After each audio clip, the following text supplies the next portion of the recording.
नमस्कार सांग मैंने आज हम गोटे छोट भोजी होची से भोजी रे कौन कौन आइटम होची आ किए गेस्ट अछंदी चलो देखा। जेहेतु आम घर केउंझर तो प्रति भोजी रे मटन टा कंपलसरी तो मटन आमे नहीं आसछु एठी देखंतु आमे मैरिनेट कर दवा। तो फास्ट एठी लंका गुंड हल्दी गुंड तापरे टिके सोरिष तेल नबा। मेन जिनस दही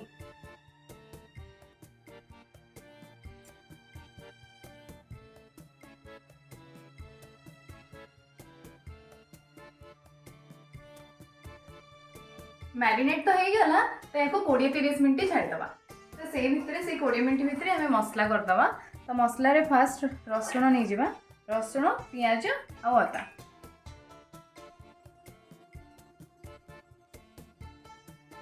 दीटा पियाज को मसला रे पके आ दीटा भाजी देले भल।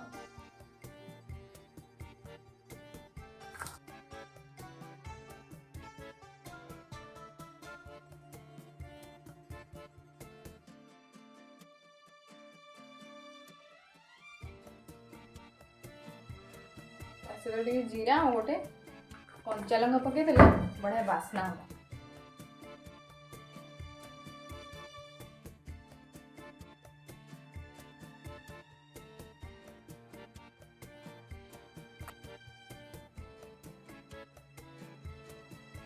तो कड़ईटा तो गरम हो गलानी ए सोरिष तेल देदवा। मांसरे टिके सोरिष तेल देले बेसी टेस्ट लगे। तो से भितर तेल गरम को पियाजटा को पूरा पिन पिन कर काटदवा।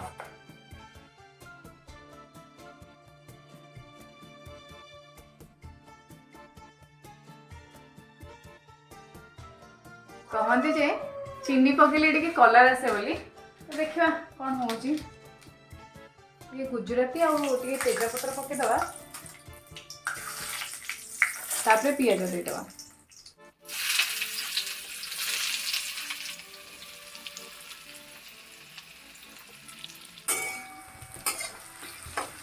पियाजटा चीनी पियाज कलरटा रेडी गला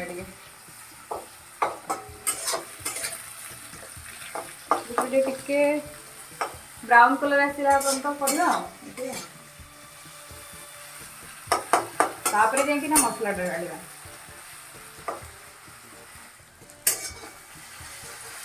देखते बढ़िया कि भाजी हो गलानी।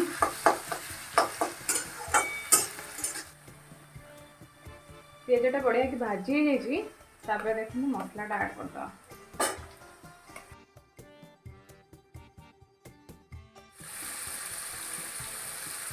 पानी मिसेक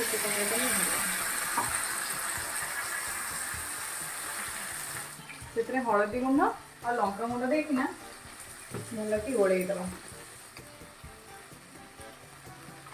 टिके मसलाटा कषि सारा पर जाइकिना लुणटा देले भल भल कि मसलाटा कषि हो लुणटा देले।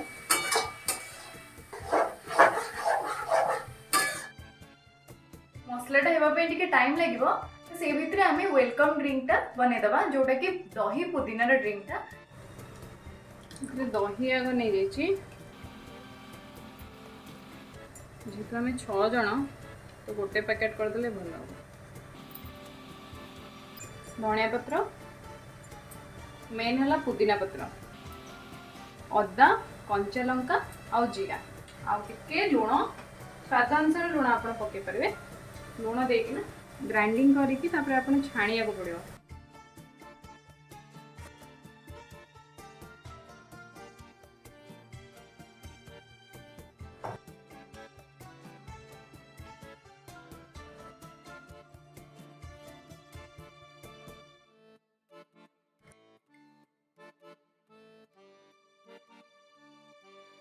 तापर टिके लेंबू चिपुड़ देवे आउ टिके भल बास्ना हम। तापरे भल कि छाणी देले टिके जो गुड़ा ग्राइंडिंग है नथिबो सेटा टिके छाणी हो जबो आ पिया पे भी भल लागियो। मो गेस्ट आसी गले चलन देखिया এটা কোন ना খাইবো ना না পড়ছে ସେଟା ଗୋଟେ ତାଙ୍କର ଗୋଟେ ସ୍ପେଶାଲ ଇଏଟା ওই যে দহি ছাড়াচ্ছে ଯୋଉଟା ସେଇଟା ତ ବଢିଆ ଆଉ। ଆଉ ଗୋଟେ ମାମା ତାଙ୍କର ଆଉ ହଁ ବିରି କେମିତି ଲାଗୁଛି କଣ ଟିକେ ଲାଡିଲୁକୁ ଦେଲେ ବି ଚଳିବ। ଓକେ ତ ମାମା ଏଇଟା ବହୁତ ଦିନ ପରେ ପିଇଲେ ଆଠରେ ବ୍ୟସ୍ତ ପିଇଥିଲେ ବୋଧେ ବଢିଆ ହେଇଛି। ପୁଦିନା ପତ୍ର ପଡିଛି ଧଣିଆ ପତ୍ର ପୁଦିନା ପତ୍ର ସବୁ ପଡିଛି ଏଇଟା ଆଉ କିନ୍ତୁ ସ୍ପେଶାଲ ଜିନିଷ ମୋତେ ଭୋପାଳ ବୋପା ଏ ମୁଁ ଏଇଆ କହିଥାନ୍ତି ବଢିଆ ତାଙ୍କର ନା ମେନ୍ ଜିନିଷ ହଉଛି ଏଇଟା ଯାହା ଘରୁ କରେ ସେ ଘରକୁ ଦେବେ ହୋଟେଲ ମାନଙ୍କର ଯୋଉଠି ଖାଇଲେ ବି ସେଇଟା ବି ଦେବେ ହଁ ସେଇଟା ବି ଦେବେ। ଖା ଆମ ସେକେଣ୍ଡ ଆଇଟମଟା ପନିର ତରକାରୀ। ତ ସେଥିପାଇଁ ମସଲା ମୁଁ ନେଇଛି ତ ପୋସ୍ତ ଆଉ ବିଲାତି ଆଉ ଜିରା ଶୁଖିଲା ଲଙ୍କା ଅଦା ଆଉ ରସୁଣ। ତ ଯେହେତୁ ପୋସ୍ତଟା ସାଙ୍ଗେ ସାଙ୍ଗେ ବାଟି ହୁଏନି ତ ସେଥିପାଇଁ ମୁଁ କିଛି ସମୟ ପୂର୍ବରୁ ତାକୁ ବତୁରେଇ ଦେଇଥିଲି କ'ଣ କହିଲେ ଭଲ କି ବାଟି ହେଇଯିବ। ପନିର ତରକାରୀ କରିବା ତ ସେଥିରେ ଆଗ ଟିକେ ସୋରିଷ ତେଲ ପକେଇଦେବା। ସବୁଥିରେ ସୋରିଷ ତେଲଟା ଟିକେ ବେଶୀ ଟେଷ୍ଟ ଲାଗେ ରିଫାଇନ୍ ଅପେକ୍ଷା।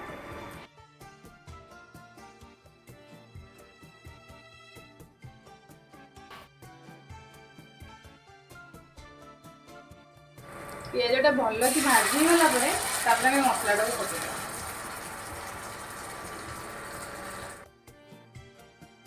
ତାପରେ ହଳଦୀ ଗୁଣ୍ଡ ଆଉ ଲଙ୍କା ଗୁଣ୍ଡ ପକେଇକି ଟିକେ ଭଲ କିନା କଷିଦେଲେ ଭଲ ଲାଗିବ ତରକାରୀଟା। ବି କଷିବା ପାଇଁ ଟିକେ ଟାଇମ୍ ଲାଗିବ। ତ ସେଇ ଭିତରେ ଆସନ୍ତୁ ଦେଖିବା ମଟନର କ'ଣ ହେଇଛି।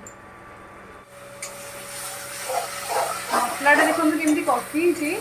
କେମିତି ଜାଣିବେ ମସଲାଟା କଷି ହେଇଛି ଯେତେ ପର୍ଯ୍ୟନ୍ତ ଯଦି ହେଇଗଲା ତାହେଲେ ସେଇଟା କ'ଣ କହିଲେ କଡ଼େଇରେ ଲାଗିବନି। ତ ସେଇଥିରେ ଜାଣିବେ ଯେ ଆପଣ ମସଲା ଦେଖନ୍ତୁ ଯେତେ ମୁଁ ପୁରା ହାଇ ଫ୍ଲେମ୍ରେ ଦେଇଛି କିନ୍ତୁ ମସଲାଟା ଲାଗୁନି।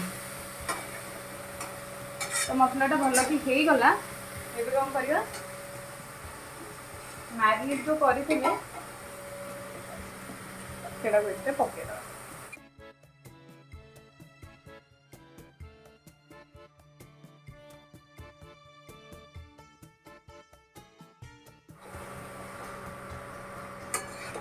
ଭଲ କିନା ମସଲାଟାକୁ ମାଂସ ସହିତ ମିଶେଇ ଦେଲେ ମସଲାଟା ଟିକେ ମାଂସ ଭିତରେ ପଶିବ। ଟିକେ ସମୟ ତାକୁ କ'ଣ କରିବେ କହିଲେ କଷିଲେ ମାଂସ ଭିତରେ ଯେଉଁ ପାଣିଟା ଥିବ ସେଇଟା ମରିଯିବ। ତାପରେ ଯାଇକିନା ଆମେ ସିଟି ମାରିବା ପ୍ରେସରରେ। ଟିକେ ସମୟ ଛାଡ଼ିଦେବା। ସବୁ ବୁଦ୍ଧୁର କାମ ତ ମୋର ଆଉ ପନିର କାଟିବି ପିଆଜ କାଟିବି ରସୁଣ ଚୋପା ଛଡ଼େଇବି। ସବୁ ରୋଷେଇଙ୍କ ତଳେ ଜଣେ ଟହଲିଆ ଥାନ୍ତି। ତମେ ସେ ଟହରିଆ ନାଇଁ ସେ ଟହଲିଆ।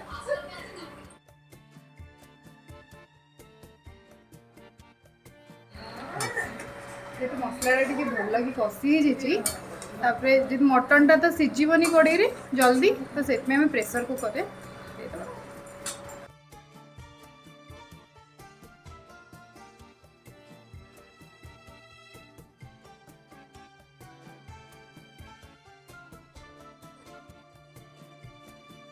ମଟନରେ ଆଳୁଟା ମେନ୍। ବିନା ଆଳୁରେ କ'ଣ ଟେଷ୍ଟ ଲାଗିବ? ଆଳୁଟା ଆଉ ତାପରେ ଟିକେ ଗରମ ପାଣି ଢାଳିଦେଲେ ଭଲ ହେବ।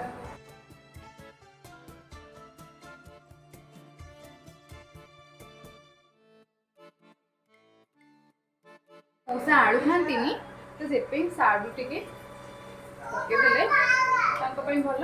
ସେ ସାରୁ ଟିକେ ଭଲ ପାଆନ୍ତି। ତ ଏଇଥିରେ ମୁଁ ଗରମ ମସଲା ଆଉ ପନିର ମସଲା ଆଉ ଜିରା ଗୁଣ୍ଡ ପକେଇ ଦେଇଛି। ତ ସେଇଥିରେ ଜିରା ଗୁଣ୍ଡ ପକେଇଲା ପରେ ଟିକେ ପାଣି ଦେଇଦେଇଛି। ପାଣି ଫୁଟି ସାରିଲା ପରେ ଧଣିଆ ପତ୍ର ପକେଇ ଦେଇଛି କି ସୁନ୍ଦର ଦେଖା ହେବା ପାଇଁ ଆଉ ଭଲ ବି ବାସ୍ନା ହେବ। ମୁଁ ତ ମଟନ ଆଉ ପନିର ତରକାରୀ କଲି। ଦେଖିବା ମାଷ୍ଟର ସେଫ୍ କ'ଣ କରୁଛନ୍ତି ଆଉ। ତମେ ଏଠି କ'ଣ କରୁଛ? ମୋର ସେଫ୍ ସ୍ପେଶାଲଟା ପନିର ଟିକା। ଆଗରୁ ଏଇଟା ତାୱାରେ ହେଉଥିଲା, ଆଜି ଫାର୍ଷ୍ଟ ଟାଇମ୍ ପାଇଁ ଓଭେନରେ ଟ୍ରାଏ କରିବି। ଯଦି ଭିଡ଼ିଓ ପଡ଼ିଲା ଜାଣିବେ ଭଲ ହେଇଛି ଆଉ ତାହେଲେ ପକେଇବି। ମାନେ ପୋଡ଼ିଯିବାର ସମ୍ଭାବନା ଅଛି।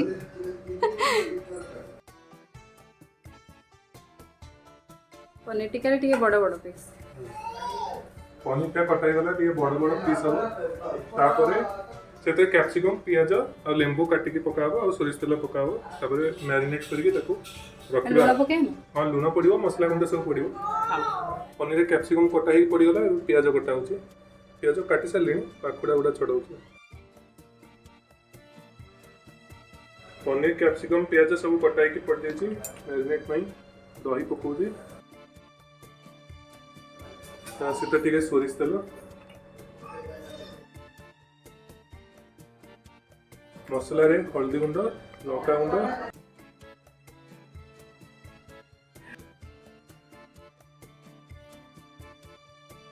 हल्दी गुंड लंका गुंड आ पड़ो जीरा गुंड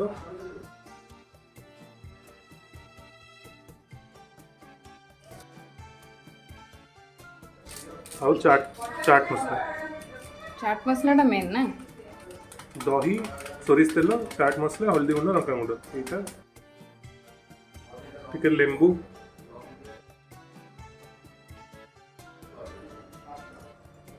एबे ताको टिके मिसई दवा भल कि पनीर गुड़ा टिके बड़ पीस थिले भल हम ना भांगी जीव।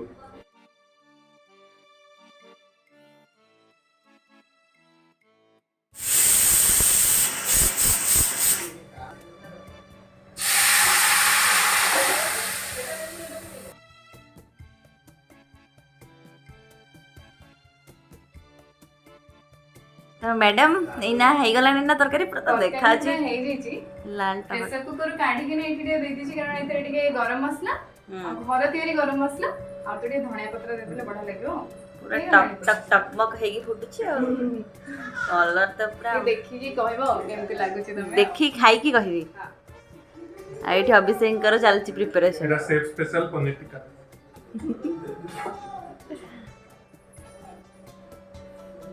बाबा रे एबे टिके तेल मारिकी पनीर को ता ऊपर पकेबा ऑलरेडी 20 मिनिट हे गलानी मैरिनेशन ना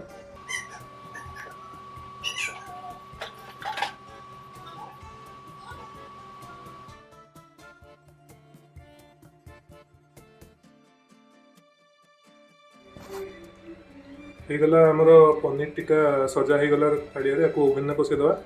ଏଇଟା ଆମର ଦେଶୀ ଯୋଗାଡ଼ ଯେହେତୁ ନାହିଁ ହେଉଛି ଆମର ଯେଉଁଟା ପନିର ଆଉ କ୍ୟାପ୍ସିକମ୍ ଲଗେଇକି ତନ୍ଦୁର କରାହୁଏ ତେଣୁ ଆମେ ଏ ପ୍ୟାନ୍ଟାରେ ପକେଇକି ଓଭେନରେ ପସେଇବା।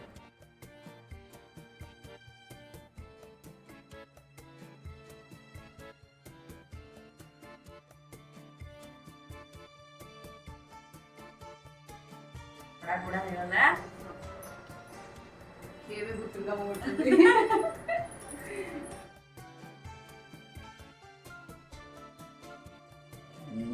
भाई तमे भी खाओ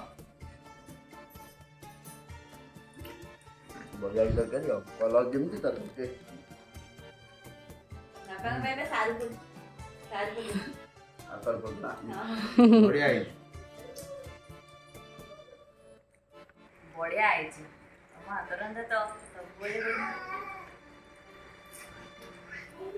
सबुथर पटे मम्मी ना कहले मम्मी माने खाई सारा मु खाई मम्मी लाडू पाकर अछि हम जल्दी जल्दी खाई दिलु खाई दे ये सादा खाइबे मम्मी कर पनीर भेजी तापरे अपन मैंने देखले मम्मी को बोलछन हमर तो मटन का हां पनीर टा कोनी की देखबा मम्मी ना खाचंदी मम्मी खाइगी कहले केना मोर पनीर आउ पनीर स्मेल दा पूरा होटेल स्मेल देखा रोषेई तो मुझे सब बढ़िया लगे आज टिके मटन टा मिस गेला मटन टा मु तो रबर खाएनी से किसी कथा नहीं छुआ मैंने खाइले एतरे खुशी मां माने हबा कथा मु तो खुशी किंतु पनीर टा बढ़िया है पूरा होटल भरिया आ सबुठु टेस्टी कौन चलो अब टेस्ट आइटम टा बाहर ऑलरेडी आइटम अच्छी ना बाहर माइक्रोवेव ने ना होउची केतोटा की संगे कंचा लंका पियाज खाइबो ता तो भल लागे सब कमेंट देवे जणा आउ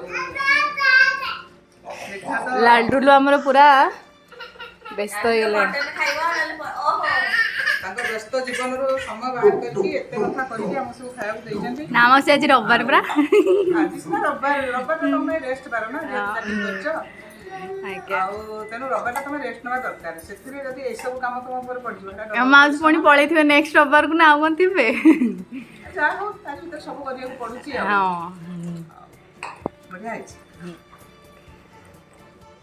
अरे अभिषेक तमे पे एठी माइक्रो ओवन ने कोन बसैथिलो पुणी कोन जेकी सेठी तावा रे एक्सपेरिमेंट फेल ହେଇଗଲା ପରା ସେଥିପାଇଁ ପୁଣି ବ୍ୟାକ୍ ଟୁ ଅରିଜିନାଲ ଦେଶୀ ଲୋକ ଦେଶୀ ଖାଇବା।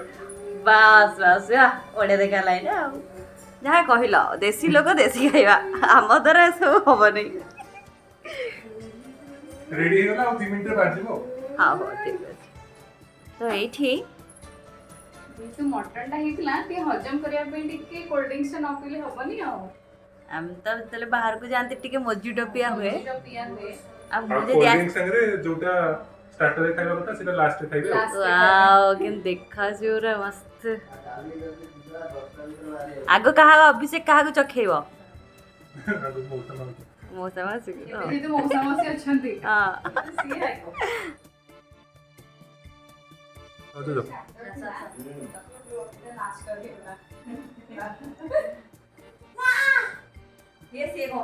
ସେ ବି ତାକୁ ବି ଦିଅ।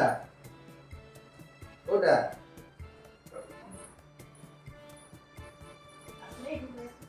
ପନିର ତରକାରୀ ଏଟା ହଉଛି ପନିର ଟିକ୍କା। ଟିକ୍କା। ବଢିଆ ଆଉ ହେଇଛି। ଏଇଟା ହଉଛି ମୋର ଗୋଟେ ଫେଭରାଇଟ୍ ଆଇଟମ୍ ମୁଁ ଜାଣିଛି ସତରେ ମୁଁ ଭାରି ଭଲ ପାଏ ମୋତେ ଏଇଟା ଖାଇବା।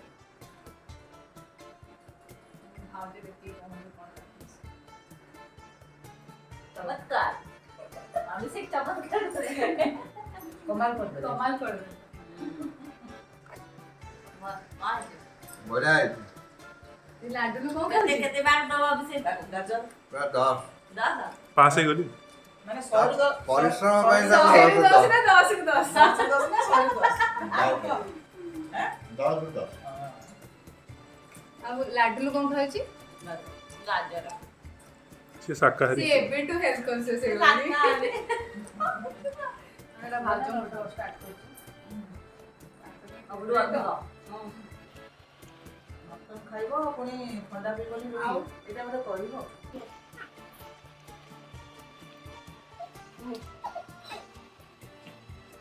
ସରିଗଲା ଆମ ଛୋଟ ଭୋଜି ସେମାନେ ଯାଉଛନ୍ତି ଏବେ ରାତି 12ଟା ହେଲାଣି ତଥାପି ଲାଡୁ ଶୋଇନି 12ଟା ରାତି କ'ଣ ସେମାନଙ୍କ ପାଇଁ କିଛି ନୁହେଁ।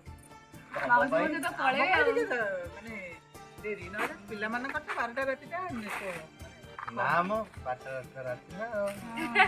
ଆମେ ପଳେଇବା ଲାଡୁ ପଳେଇବା ଲାଡୁକୁ ନିଦ ମାଡ଼ିଲାଣି ଶୋଇପଡ଼ିବ ଆଉ। ତ ଏଇଠି ଆମର ଭୋଜି ସରିଗଲା ମଉସା ମାଉସୀ ପଳେଇଲେ ତାଙ୍କ ସହିତ ଭାଇ ଭାଉଜ ଆଉ ଲାଡୁ ବି ପଳେଇଲା। ଆମର ଆଜି ଭିଡ଼ିଓରେ 3ଟା ଆଇଟମ୍ ପଡ଼ିଥିଲା। 3ଟା ଭିତରୁ ଲାଷ୍ଟ ଆଇଟମ୍ଟା ପନିର ଟିକାଟା ଯେଉଁଟା ମୁଁ କରୁଥିଲି ମାଇକ୍ରୋ ଓଭେନ୍ରେ କରିବା ପାଇଁ ଚେଷ୍ଟା କରୁଥିଲୁ କିନ୍ତୁ ହେଇପାରିଲାନି ଯେହେତୁ ଆଜି ଫାର୍ଷ୍ଟ ଟାଇମ୍ ସେଇଟା ୟୁଜ୍ କରିବା ପାଇଁ ଆମେ ଭାବୁଥିଲୁ। ନେକ୍ସଟ ଟାଇମ୍ ତା'ର ୟୁଜ୍ ଭଲ ଭାବରେ ଜାଣିଲେ ସବୁ ଫଙ୍କସନ୍ ଜାଣିଲା ପରେ ନେକ୍ସଟ ଟାଇମ୍ ଆଉ ଥରେ ସେ ଆଇଟମ୍ଟା କରିବି। ଏ ଭିତରେ ଆମର 3ଟା ରେସିପି ଆସିଥିଲା କୋଉଟା ଭଲ ଲାଗୁଛି କମେଣ୍ଟ କରିବେ ଆଉ ଲାଇକ୍ ସେୟାର ସବସ୍କ୍ରାଇବ୍ କରିବା ପାଇଁ ଭୁଲିବେନି। ଆଜି ପାଇଁ ଏଇଠି ରହିଲୁ। ନମସ୍କାର। ଜୟ ମା ତାରିଣୀ, ଜୟ ଜଗନ୍ନାଥ।